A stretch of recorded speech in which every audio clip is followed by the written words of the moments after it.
Fala pessoal, tudo bem? Vamos dar início ao tópico de recebendo e imprimindo dados. Esse é o primeiro tópico em vídeo que a gente vai fazer em C++ e que é o começo de tudo, né? A base de qualquer programa ou sistema é trabalhar com dados e para isso a gente precisa tanto receber quanto imprimir esses dados para o usuário. Tudo bem? Então, vamos começar. Eu estou com o Sublime Text 3 e o Dev C++ aberto aqui. Eu escrevo o algoritmo no Sublime Text e compilo ele com o Dev C++. Você vai entender mais ou menos como funciona isso daqui a pouco. Bom, a primeira coisa que a gente precisa fazer é apertar Ctrl N ou vir aqui em File e New File e depois apertar Ctrl S ou salvar como, vai da sua escolha, se você preferir usar o atalho ou não. E salvar o arquivo como primeiro.cpp. O nome fica à escolha, claro. A única coisa que é obrigatório é você colocar esse .cpp, porque é ele que vai declarar o arquivo como um arquivo de algoritmo em C++. Tudo bem? Salvar. E bom, a primeira coisa que a gente precisa fazer é incluir uma biblioteca. Para isso a gente usa o comando #include e o nome da biblioteca que fica entre duas cerquilhas, uma para a esquerda e outra para a direita. Se você estiver usando o Sublime Text, ele já vai colocar automaticamente as duas cerquilhas assim que você inserir a primeira. Tudo bem? Insere a primeira cerquilha e biblioteca vai ficar entre essas duas cerquilhas, que é o IOStream. Para ativar a entrada e saída de dados dessa biblioteca, que é o que a gente quer aqui, a gente usa um outro comando que é o using namespace, que é assim: using namespace, std. Tudo bem? 2 enters, tab para dar esse espaço, que é muito importante, que ajuda você a deixar seu código organizado. E vamos declarar a primeira função, que vai ser a função do tipo main, que é onde fica todo o nosso programa. Para isso é int main, abre e fecha parênteses, abre uma chave, enter. Todo o nosso programa vai ficar entre essas duas chaves aqui. Então, vamos começar. A primeira variável que eu vou trabalhar vai ser uma variável do tipo char. Para isso, vamos declarar a variável char e o nome da variável, que no caso que eu vou colocar a variável ponto e vírgula, e vamos imprimir uma mensagem para o usuário pedindo para ele inserir um valor, que no caso vai ser um caractere. Para isso a gente usa o comando cout e duas cerquilhas para a esquerda, aspas duplas e no final aqui já coloca ponto e vírgula. Agora entre essas aspas duplas aqui você vai colocar o texto que vai ser impresso na tela pedindo para o usuário inserir um valor para a variável. Então eu vou colocar simplesmente aqui: insira um valor para a variável. Dois pontos. Aí embaixo você coloca sem, que é o comando que a gente usa para receber um valor. E as cerquilhas, que são esses dois caracteres aqui, na verdade um só é a cerquilha, né? Cerquilha dos dois.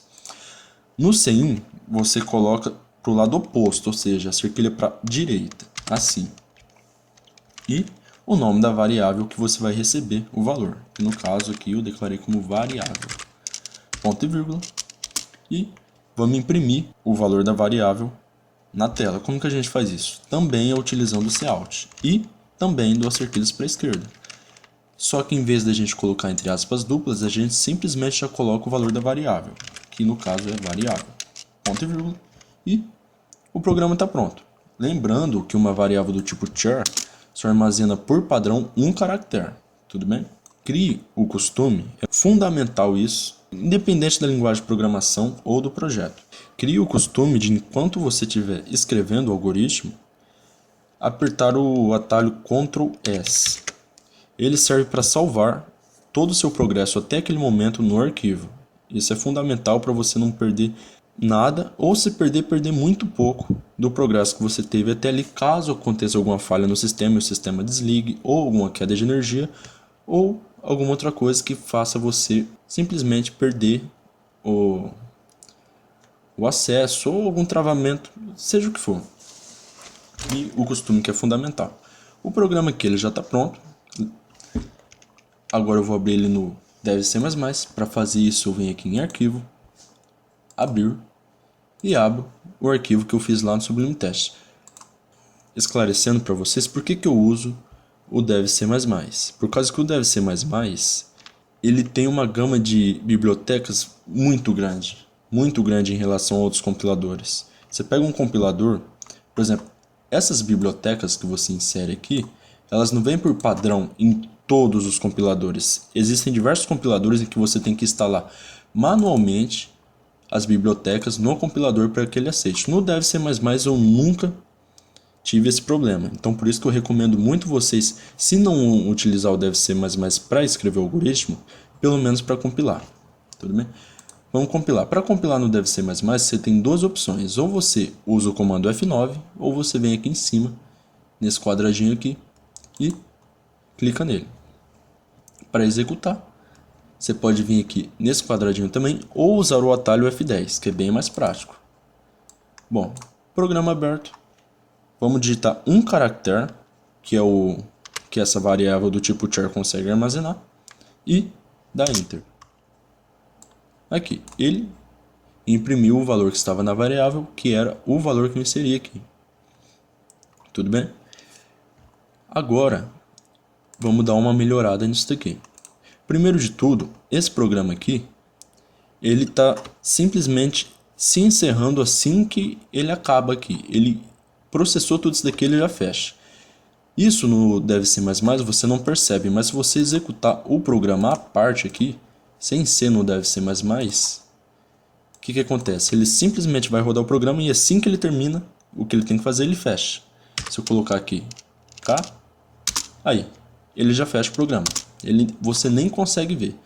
Aí para dar o tempo do usuário ver isso, você tem que inserir um outro comando aqui, que se chama system, abre parênteses, aspas duplas, pause.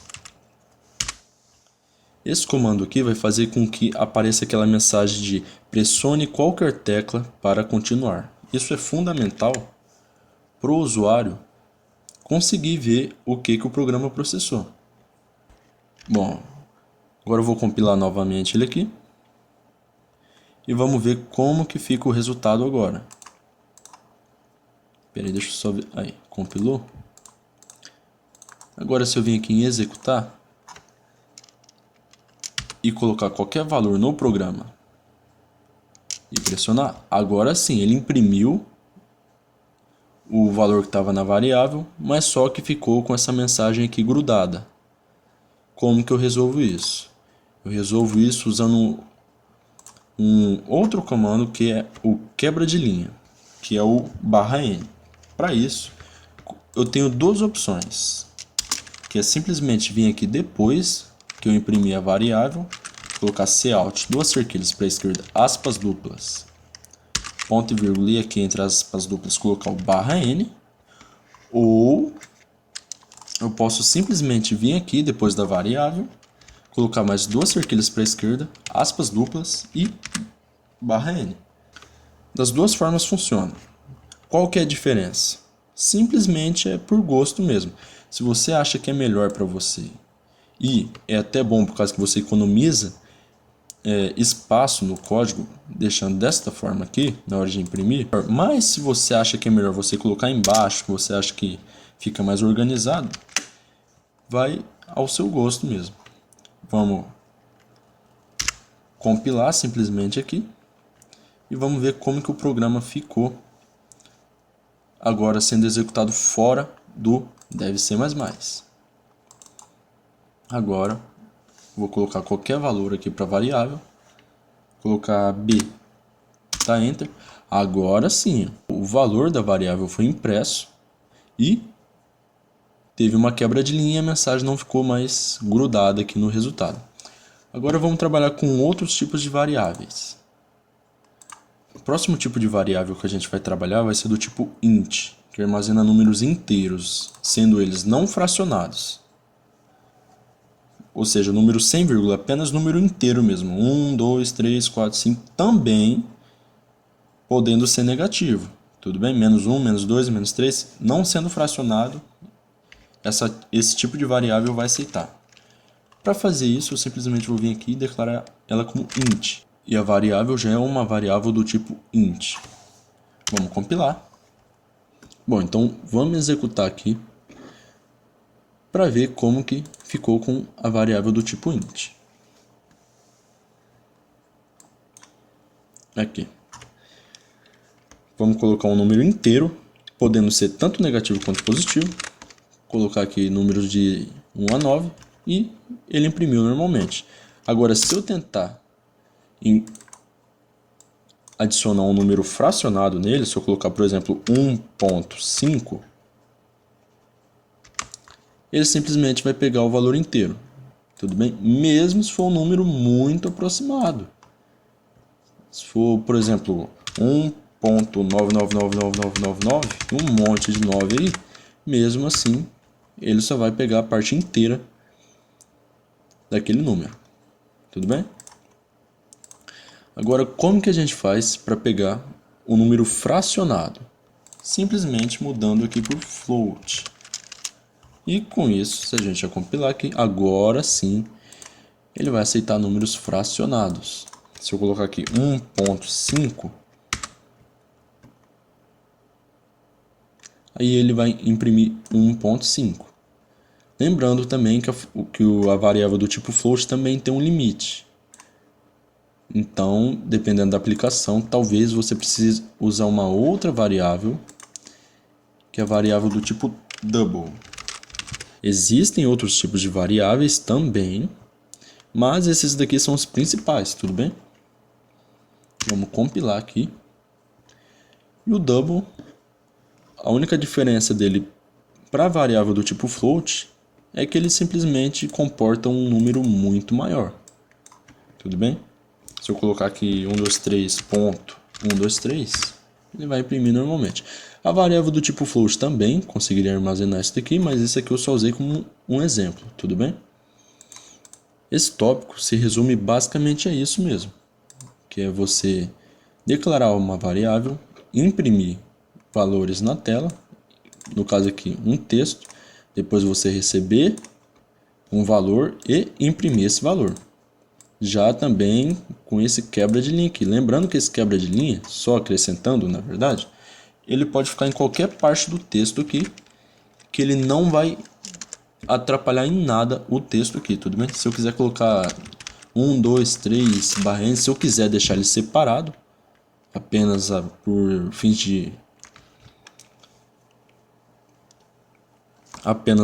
de organização, eu posso, ou se eu quiser deixar junto também, eu posso. A única diferença é que se eu deixar um espaço aqui, ele vai ficar com um espaço da lateral do prompt de comando na hora de ser impresso.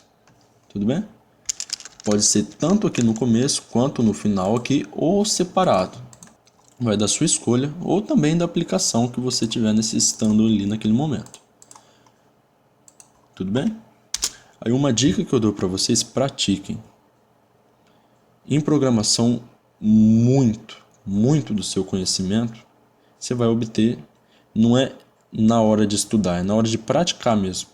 No começo pode ser que você tenha que olhar 1, 2, 3 vezes um código já pronto para conseguir fazer o seu, mas tudo tem um começo, não é mesmo? Bom,